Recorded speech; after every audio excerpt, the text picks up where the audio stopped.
I've always had a passion for being around and learning about animals. When I was younger, going to zoos and animal parks was always a part of my life. I wanted to share my passion with family and friends, so I started working with people that loved animals as much as I did, and my YouTube channel was born. Welcome back to my animal education series. Today I'm here with Amanda at the Mystic Aquarium. Hello. Hi. What do we have here? I have an African penguin sitting here with me. What can you tell us about this African penguin? You know, I can tell you quite a few things, but I'm going to introduce her to you first. Alright. So we do have a colony of 33 African penguins here at the aquarium, and to identify each of them, they each have an identification bracelet on their right wing. We do read it from the belly to the back, and that first bead closest to the belly is the gender bead. Lets you know if it's a male or a female. Without looking at that bead, there's no known way to just look at a penguin and tell if it's a male or a female. So we take a small blood sample and run a DNA test to find out the gender at their first physical. So we know this penguin is a female, and then the next set of 4 beads on her bracelet are actually her name. So she has 2 blue beads and 2 black beads. So her name is Blue Black. Sounds a little bit silly, but they each get a 2-color combination name, and they get their name by the number in which they come into the colony.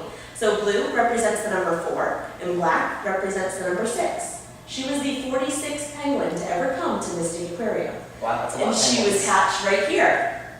It's about 7 years ago now. How long do these penguins usually live? That's a great question. In zoos and aquariums, they can live into their 30s, even as old as 40 years old.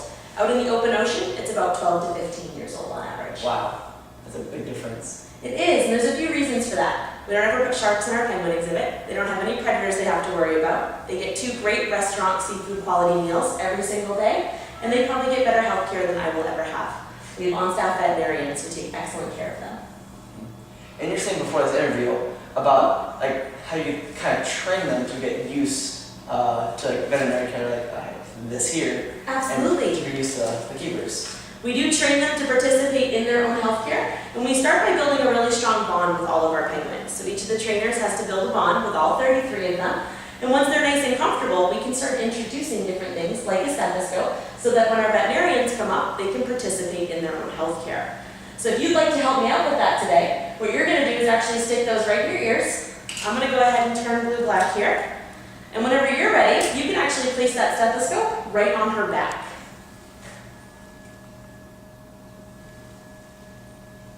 Let me know if you can hear anything. Not yet. Try the secret spot, right underneath here.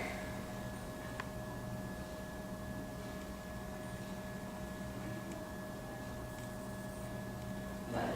All right, well you can go ahead and pull that stethoscope away. I do guarantee you she is alive. However, you're trying to listen through about 70 feathers per square inch on her body. That's how many feathers she has.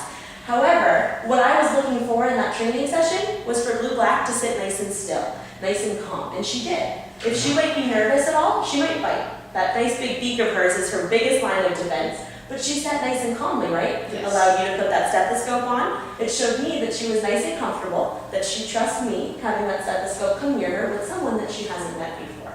And she did a great job. So to be able to reward her, because we use positive reinforcement, I might give her a little scratch. Since we built that really strong bond, I can offer to give her that little scratch, and you can see her beak start moving a little bit. She's offering to what's called preen, and she's preening me back. It lets me know that she is nice and comfortable, and that she is being reinforced for doing a great job. It's pretty cool. You guys build a nice, strong relationship with each one of the penguins. Absolutely. So what kind of predators would want to eat a penguin like this, since they want to have such a long lifespan in the wild? Obviously, a predator's probably gotten them by that point.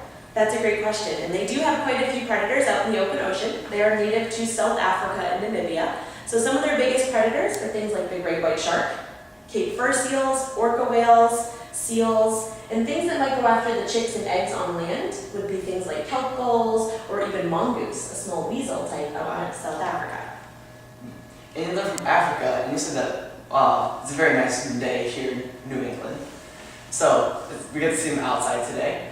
And since they're from Africa, why can't they take such cold temperatures? That's a great question, and it's because they are from South Africa. So because they're used to the warm weather out in South Africa, here in New England, when it gets below 26 degrees, we actually have to bring them inside to a nice temperature controlled area. Places like this room they can come down to so the guests can still see them here at Mystic Aquarium.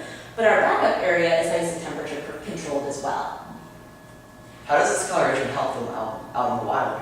So their coloration here, you'll see that they have that nice black back and that white front. What it's called is counter-shading. And it's a type of camouflage. As they're swimming in the water, when a predator looks down at them, they're going to see that black back, and it's going to blend in with the bottom floor. And if they were to look up, they'd see the white belly, and it might blend in with the sunlight. So hopefully it'll camouflage them a little bit when a predator is coming after them. What do penguins eat in the wild? So out in the open ocean, they would eat a diet of things like herring or sardines. And here at the aquarium, we do feed them similar things. So we feed them herring, sardines, capelin, anchovies, and we even offer them squid. Now squid we jokingly refer to as penguin dessert because it doesn't have quite as many nutrients in it as the rest of the fish. So we have to make sure that they eat a certain amount before they can have that squid. How do their kind of claws help them on their feet? That's an excellent question. And I'm going to put her in something called a foot layout here, and I'll lay her out. You can actually go ahead and reach out and touch those feet. You can even feel her claws if you wanted to, or her nails. So those nails are able to help them dig into the sandy beaches, or they might even be able to climb onto rocks a little bit better. They are built to be great swimmers, so they are excellent swimmers in the water. They're not quite as graceful on land, so those nails that they have are able to help them sturdy themselves and climb up on all the rocks. What other adaptations do they have to try to swim through the water better? You know, their body position, their body type here is more like a streamlined position, so they can glide throughout the water.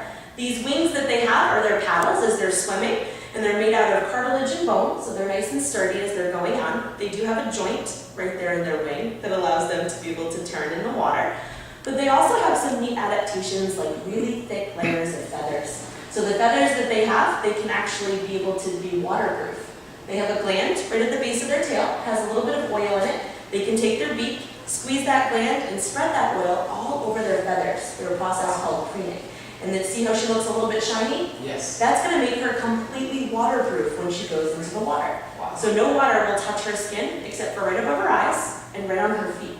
Otherwise, she's completely waterproof. And if she wasn't, she might catch hypothermia in the cold waters. Wow. Actually, I didn't know that about penguins, so that's pretty cool. You learn something new every day. Awesome. What is your favorite thing about these species of penguins?